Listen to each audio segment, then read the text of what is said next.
శ్రీ గురుభ్యో నమః. మన దేవాలయమునందు అలంకరణ పూజలు చేస్తాం. అదేవిధంగా మనం చేసే ప్రతి పనిలోనూ దైవమే లక్ష్యంగా మనం చేయాలి. అలాగే ప్రతి నిత్యము కూడా మనం ఎన్నో దాన ధర్మాలు చేస్తూ ఉంటాం.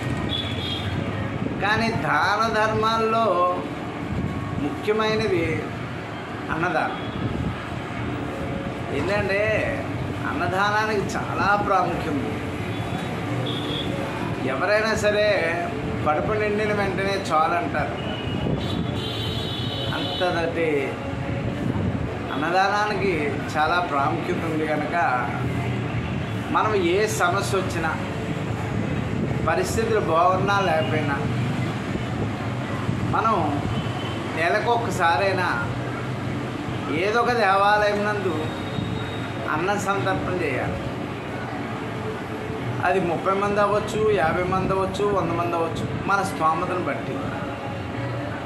అలా చేసినప్పుడు మనం తప్పకుండా అభివృద్ధి చెందుతాం. ఈ అన్నదానం అనేది మహాపవిత్రమైనది. మనం ఏదైనా దూరపు ఏరియాలు వెళ్ళినప్పుడు దేవాలయం నందు అన్న సందర్భం జరిగినప్పుడు మనం తప్పకుండా అందులో పాలు పంచుకుంటాం. అలా తినేసి రాకుండా మనం ఎంతో కొంత ఆ అన్నదానానికి కొంత ధనము ఇవ్వాలి.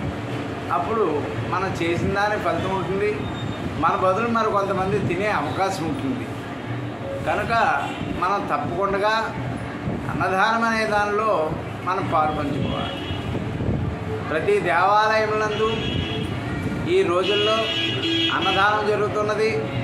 అదేవిధంగా పేదవాళ్ళు ఎంతోమంది అన్నం లేక అల్లాడిపోతున్నారు.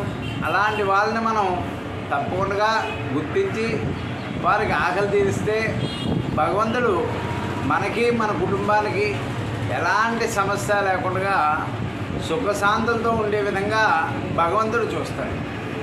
అదేవిధంగా మనం నిత్యము కూడా దేవాలయం నందు మనం వెళ్తున్నప్పుడు, అక్కడ ఏదైనా జరుగుతున్నప్పుడు అందులో మనవంతు మనం కార్యక్రమంలో పాల్గొనాలి.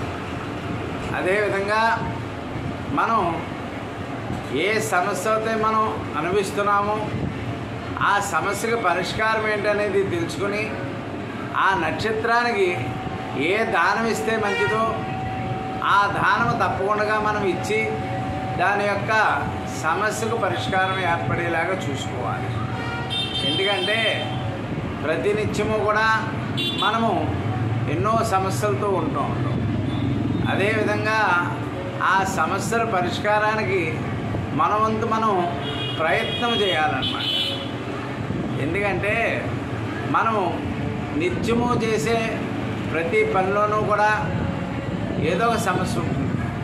ఆ సమస్యకంటూ ఒక మార్గం ఉంటుంది. ఆ మార్గం ఏంటనేది భగవంతుని నిత్యము కూడా మనం ఆరాధించినప్పుడు మాత్రమే దాని యొక్క ఫలితం కలుగుతుంది. కనుక మనం నిత్యము కూడా భగవంతుని ఆరాధిస్తూ ఉండాలి. అదేవిధంగా భగవంతుని ధ్యానం చేస్తూ ఉండాలి. మనకి ఏదైనా సమస్య వచ్చినప్పుడు దానికి పరిష్కారం కూడా మనమే ఎత్తుక్కోవాలి. ఎందుకంటే మనకి అనేక మంది సిద్ధాంతులు ఉన్నారు. ఆ సిద్ధాంతుల దగ్గరికి వెళ్ళినప్పుడు వాళ్ళు మన సమస్యకు పరిష్కారం చెప్తూ ఉంటారు.